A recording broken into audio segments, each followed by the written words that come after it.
கர்த்தராகிய இயேசு கிறிஸ்து நாமத்தினாலும் உங்களுக்கு என் அன்பின் வாழ்த்துதலை தெரிவித்துக் கொள்கிறேன். கர்த்தர் நம்மோடு இடைப்படுவாராக. கர்த்தருக்கு ஸ்தோத்திரம். வேலையில நல்ல ஒரு டாபிக் நம்ம பார்க்க போறோம்.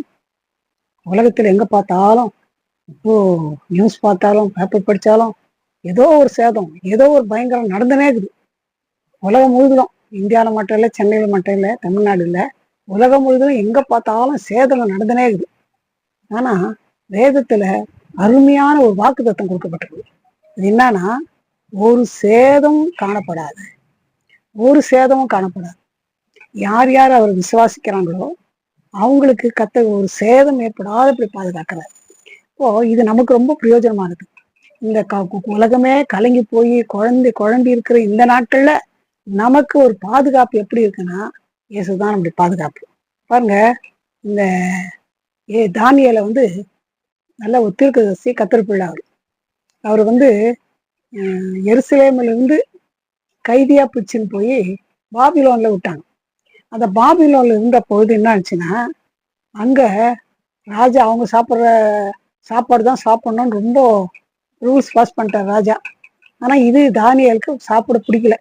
ஏன்னா, அந்த ஆகாரத்தை நான் தீட்டுப்படக்கூடாது, நான் கர்த்தருக்கு பிரியமா ஜீவிக்கணும், நான் எருசலேம் இல்லாத பாபிலோன்ல இருந்தா கூட கண்டிப்பா அவருக்கு பிரியமா வாழணும்னு சொல்லிட்டு அவன் யோசித்தான். யோசித்தப்போ கர்த்தர் அவனுக்கு உதவி செய்தார். அது மட்டும் இல்லை, அவனை உண்மையா இருந்ததெல்லாம் சிங்ககபில போட்டாங்க. சிங்ககபில போட்டுடுவோம், ஜெபிக்க கூடாது, 30 நாள் வரலாம், எந்த தேவனையும் வணங்கக்கூடாது, யாரை வணங்கணும்னா ராஜாவை தான் வணங்கணும்னு ரூல் பாஸ் பண்ணிட்டாங்க. அந்த ரூல் போட்டு தெரிஞ்சு கூட நானும் என் தேவனை தான் வணங்கும், வேற எதுவும் யாரையும் வணங்க மாட்டேன்னு ஒரே பிடிவாதமா வழக்கம் போல 3 வேளையும் என்ன செய்தாரு, தானியேலு ஜெபிச்சுனே வந்தார். அப்படி ஜெபிக்கும் போது அது உடனே ராஜாவுக்கு ரிப்போர்ட் பண்ணி வேற வழி இல்லாத கொண்டு போய் என்ன பண்ணிட்டாங்க, சிறையை இந்த சிங்ககபில போட்டாங்க. சிங்ககபில போட்டப்போ அங்க என்ன நடந்துச்சுனாக்கா, அந்த கர்த்தரம் விசுவாசத்தினால்தான் தானியேல் 6:23 பின்பகுதியில, அவன் தன் தேவன் பேரில் விசுவாசித்திருந்தபடியால் அவனில் ஒரு சேதமும் காணப்படவில்லை. அடுத்த நாள் காலையில ராஜா பாக்குறாரு, சிங்ககபிலனா பயங்கரமா பட்டினியா போட்டுதான், ஒரு சிங்கம் இருக்காது, எத்தனையோ சிங்கம் இருக்கும். ஒரு ஆளை கொண்டு போய் பட்டினியா இருக்க சிங்கத்துக்கு உள்ள போட்டா ஒரு எலும்பு இல்லாத பொறுக்கிட்டு இருக்கும். ஆனா அவங்க தேவன் மேல உள்ள அந்த விசுவாசத்தினால அவனுக்கு ஒரு சேதமும் நடக்கல, அப்படியே தூக்கி கலக்க வழியில் விட்டாங்க. பாருங்க, இதான் கர்த்தரை நம்புங்க, விசுவாசனுக்கு கர்த்தருக்கு சிங்ககதி வாயிலிருந்தே காப்பாத்தினார்னா நம்ம அவர் காப்பாற்ற மாட்டாரா? நீங்க எந்த கஷ்டத்துல இருக்கிறீங்க, என்ன பிரச்சனைல இருக்கிறீங்க, என்ன சோதனையில் இருக்கிறாங்க, கவலைப்படாதீங்க. சிங்கத்தின் கெதியில, சிங்கத்தின் வாயிலிருந்து தானியேலை காப்பாற்றின அதே தேவனை நீங்க நம்பும் போது, விசுவாசிக்கும் போது உங்களை எல்லா பிரச்சனையிலிருந்து அவர் உடிக்க வல்லவராக இருக்கிறாரு. அதே மாதிரி பவுல் அப்போஸ்தலன் அப்போஸ்தலர் 28:6 பவுல் அப்போஸ்தலன் போயிட்டு ஒரு தீவுல போயிட்டாங்க. மழையில போய் கப்பல் உடஞ்சி, அதுக்கப்புறமா கப்பல் பலகை பிடிச்சின்னு போய் ஒரு தீவுல போய் போயிட்டாங்க. அங்க போனா குளிர் ரொம்ப இருக்கும்போது அங்க குளிர் காயறதுக்காக வேண்டி கொஞ்சம் குச்சிங்கெல்லாம் எடுத்து இந்த பவுல் போடுறாரு. போடும்போது அந்த குச்சியோட சேர்ந்து ஒரு பாம்பு கையை கவிக்கிச்சு. இப்ப எல்லாம் சொன்னா, இவங்க பயங்கரமான பாம்பு இந்த ஆளு, இங்க பாரு, அந்த கப்பல் சேதத்துல தப்பிச்சு வச்சு என் பாம்பு பிடிச்சிச்சு கையான்னு. ஆனா என்ன ஆச்சுனாக்கா, அவனுக்கு வீக்கம் கண்டு அல்லது அவன் சடிதியாய் விழுந்து சாவான் என்று அவள் பார்த்து கொண்டிருந்தார்கள். நெடுநேரமாய் பார்த்து கொண்டிருந்தோம், ஒரு சேதமும் அவனுக்கு வராததை கண்டபோது வேறு சிந்தையாகி இவர் தேவன் என்று சொல்லி கொண்டார்கள். அவ்வளவுதான். இது இந்த விஷப்பாம்பு கட்சா செத்த போயிடுவான் விழுந்துன்னு பார்த்தா, அப்படியே அந்த கையில கவினுச்சு பாருங்க, அப்படி நெருப்புல தட்டி விட்டு ஒண்ணுமே ஆகல. அப்ப அடடா, இவன் தேவன் போல்குது, இவ்வளவு விஷப்பாம்பு கடிச்சாலும் ஒன்றும் ஆகலைன்னா காரணம் என்னன்னா, அவன் நம்பி இருந்த கர்த்தர் அவனை அந்த விஷப்பாம்பு கடிச்சா கூட ஒரு சேதம் வராது பாதுகாத்துக்கொண்டார். நீங்க எந்த சூழ்நிலை எங்க இருந்தாலும் இது ஆண்டவர் மட்டும் நம்புங்க, அவர் கண்டிப்பா உங்களை கைவிடவே மாட்டார். முதல்ல நான் சொன்ன மாதிரி சிங்கங்களுடைய வாயிலிருந்து தானியேலை காத்தார். அதே மாதிரி நம்ம கூட காக்க வல்லவராக்குறார். பாருங்க, அவரே சொல்றாரு, தானியேல் 6:22, சிங்கங்கள் என்னை சேதப்படுத்தாதபடிக்கு தேவன் தம்முடைய தூதனை அனுப்பி அவர்கள் வாயை கட்டி போட்டார். அது ஏனென்றால் அவருக்கு முன்பாக நான் குற்றமற்றவனாய் காணப்பட்டேன். ராஜாவாக உமக்கு முன்பாக நான் நீதி கேடு செய்ததில்லை என்றார்.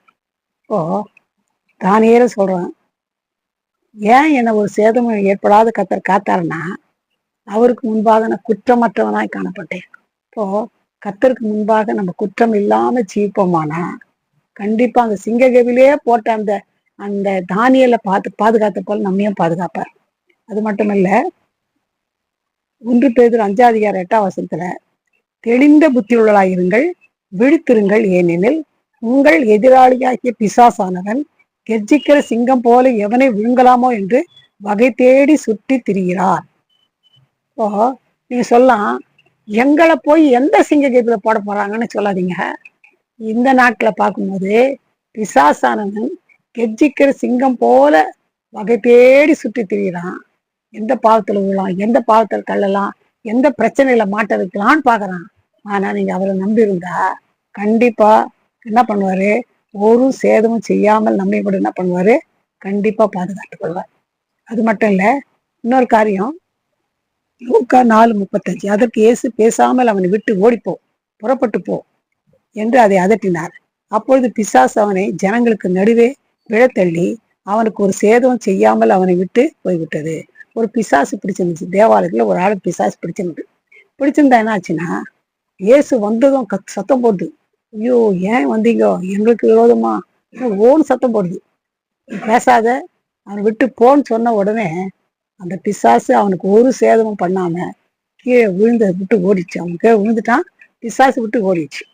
அப்போ என்ன பிசாசு பிரியா நீ கவலையே படாதீங்க. இயேசு கிட்ட வந்தா அவர் கண்டிப்பா அதுல இருந்து விடுதலை கொடுக்க வல்லவரா இருக்கிறார். அது மட்டும் இல்ல, அவர் அக்கினி நடுவுல கூட என்ன பண்றாரு, பாதுகாப்பார். சாத்ராக், மேஷாக், ஆபேத்நேகோ 3 பேர் இருந்தாங்க. இவங்க கூட தானியேலோடு கூட இந்த எருசலேம்ல இருந்து அகதிகளா பிடிச்சுன்னு இந்த பாபிலோன்ல இருந்தாங்க. அப்போ அந்த ராஜா சொன்னாரு, நீங்க என்ன பண்ணக்கூடாது, நாங்க மியூசிக்கெல்லாம் வாசிப்போம். அப்படி மியூசிக்கெல்லாம் வாசிக்கும் போது என்ன பண்ணோம்னா, நீங்க அந்த தேவரோட வணங்கணும். இவங்க சொல்லிட்டாங்க, நாங்க வணங்க மாட்டோம், எங்க தேவர் தான் நாங்க வணங்குவோம். அப்படின்னா உடனே அக்கினி சூளை 7 மடங்கு அதிகமாக்கிட்டு சொன்னாக்கா, நீங்க அப்படி நீங்க எங்க தேவன் எங்களை விடுவிக்க வல்லவர், விடுவிக்காம போனாலும் நாங்க உங்கள் தேவனை வணங்க மாட்டோம் திட்டமா சொல்லிட்டாங்க. இப்போ ராஜாவுக்கு ரொம்ப கோவம் வந்துச்சு. அதிகமாக்கிட்டு இவங்க 3 பேரையும் தலையில இருந்து கால் வரலாம் அப்படியே தூக்கி போட்டு நல்லா கட்டிட்டாங்க. ஏன்னா இவங்க தானே ஓடிட்டு போறாங்கன்னு கட்டிட்டு, அக்கினி சூளை பயங்கரமா இருக்குது, கிட்ட யாராலும் போக முடியல. அதனால எப்படி இவங்களை உள்ள போடுறதுன்னு பார்த்தா, ரொம்ப பலசாலியான ஆட்களை கூப்பிட்டு இவங்களை அப்படியே பந்து போடுற மாதிரி தூக்கி அப்படியே வீசி வீசி வச்சாங்க. இதுல அந்த நெருப்பு சூளையில ஒழிக்கும் போது, அந்த நெருப்பு சூளையில போடும்போது இந்த பலசாலி தூக்கி போட்டாங்க பாருங்க, அவங்க கிட்டியா போய் போட்டுருப்பாங்க, தூரத்துல இருந்தா பந்து போடுற மாதிரி வீசி எறிஞ்சாங்க. அவங்க அப்படியே செத்தா போயிட்டாங்க, கருகி போயிட்டாங்க. தூக்கி போட்டவங்க இவங்க 3 பேரை தூக்கி போட்டா ராஜா பார்த்துனேக்கிறாரு. அவங்க நடுவுல ஒரு தேவதூதர் இருப்ப ஒருத்தர் கூடவே அவங்க நடுவுல ஒருத்தர் விழாவத்தை பார்த்தாங்க. அதுதான் தானியேல் 3:27. தேசாதிபதிகளும் அதிகாரிகளும் தலைவரும் ராஜாவின் மந்திரிகளும் கூடி அந்த புருஷருடைய சரீரின் மேலும் அக்கினி பலன் செய்யாமலும் அவருடைய தலைமயிர் கருகாமலும் அவருடைய சால்வைகள் சேதப்படாமலும் அக்கினியின் மனம் அவரிடத்தில் வீசாமல் இருந்ததை கண்டாரு.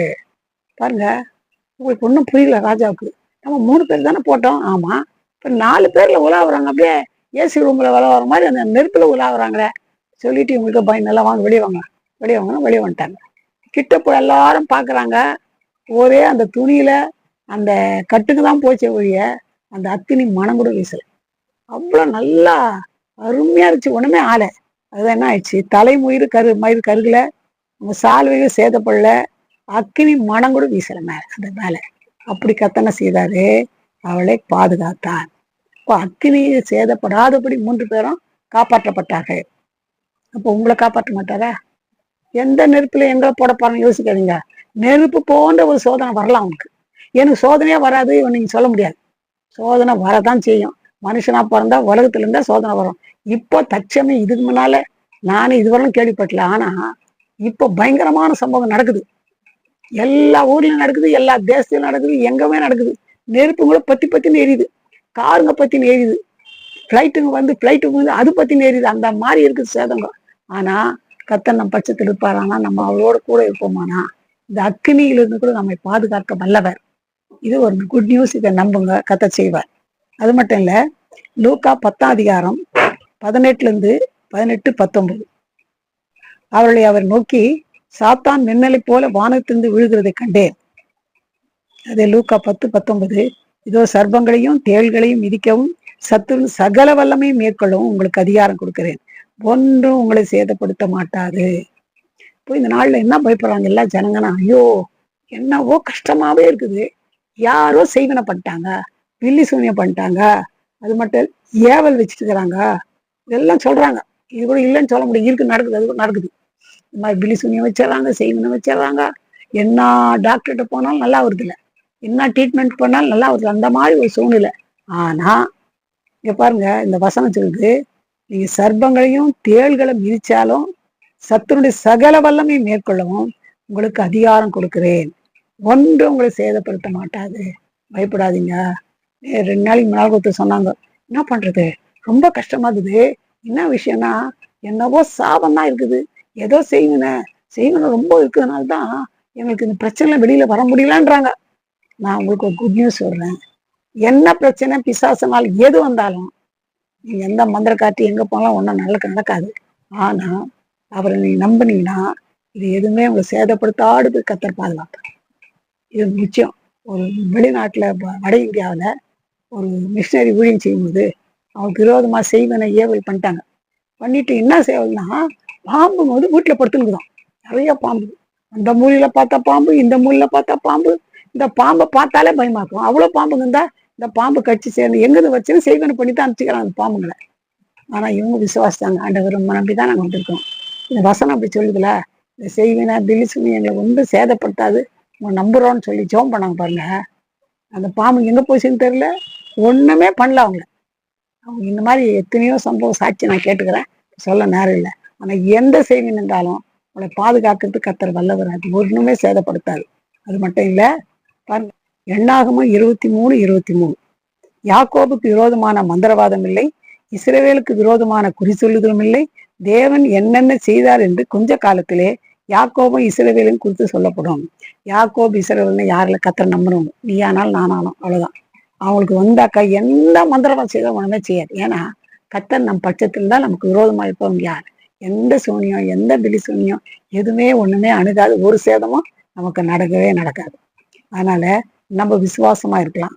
இன்னொரு காரியம், மார்க் 16:18, சர்ப்பங்களை எடுப்பார்கள், சாவுக்கு ஏதுவான யாதொன்றையும் குடித்தாலும் அது அவளை சேதப்படுத்தாது, வியாதிஸ்திரி மேல் கைகளை வைப்பார்கள், அப்போது அவர்கள் சொஸ்தமாவார்கள் என்றார்.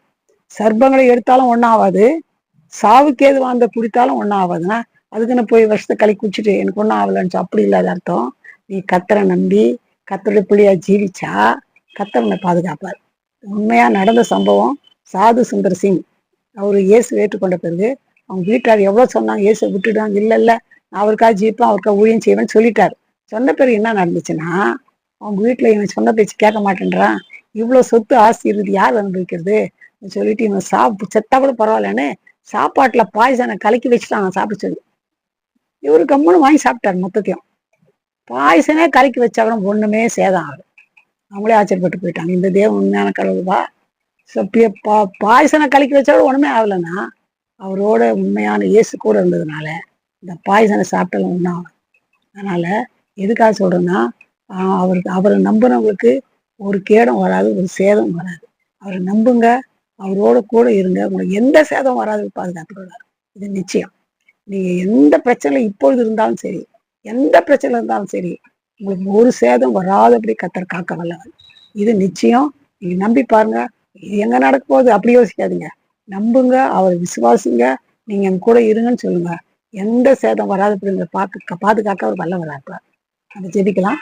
எங்களை நேசிதான பணம் பிதாவே, நல்ல வேலைக்காக நன்றி துதிக்கிற ஐயா, ஒன்று உங்களை சேதப்படுத்த மாட்டாது என்று கொடுத்த வாக்குக்காக நன்றி துதிக்கிற ஐயா. எவ்வளோ சேதங்கள், எவ்வளோ பிரச்சனைகள், எவ்வளோ வேதனைகள், எவ்வளோ கொலைகள் கொள்ளைகள், ஆண்டவரே பயங்கரமான சம்பவங்களை நடக்குது நாங்கள் பார்க்கிறோம்ப்பா, ஒரு நாளும் பார்க்கிறோம், டிவியில பார்க்கிறோம், பேப்பர்ல பார்க்கிறோம், நேரா பார்க்கிறோம்ப்பா. ஆனா அப்படி வாக்கு சொல்லுது, ஒன்றும் உங்களை சேதப்படுத்துவதில்லை என்று. அப்படியா இந்த நேரத்துல யார் யார் என்னென்ன பிரச்சனையில செய்வினையோ கட்டோ பயங்கரமோ சிங்ககதி போன்ற பிரச்சனையோ அக்னி சூளை போன்ற பிரச்சனை எது இருந்தாலும் ஆண்டவரே நீங்க கூட இருக்கும்போது உங்களை விசுவாசிக்கிறவங்களுக்கு யாரா இருந்தாலும் அவங்களுக்கு ஒரு சேதம் வராதபடி நீங்க பாதுகாத்துக் கொள்ளுங்க. அற்புதம் செய்யுங்கப்பா. நீங்க ஜீவனுள்ள தேவன், ஜீவிக்கிற தேவன், அற்புதங்களை செய்கிற தேவன். இப்பொழுது யார் யார் நோக்கி பார்க்காங்களோ, எந்த பிரச்சனையிலிருந்து நோக்கி கூப்பிடுகிறார்களோ, இந்த வேளையில இப்பொழுதே விடுதலை தாங்க. அற்புதம் செய்தும் நாம் மயப்பட்டு விழுங்க. நீ ஜீவிக்கிற தேவன், ஜீவனுள்ள தேவன், ஜபங்களுக்கு பதிலளிக்கிற தேவன் என்று நிரூபித்து காட்டுங்க. அற்புதம் செய்யுங்க, பெரிய காட்சி. இயேசுவின் நாமத்தில் ஜெபம் கேளும் பிதாவே. ஆமென். God bless you.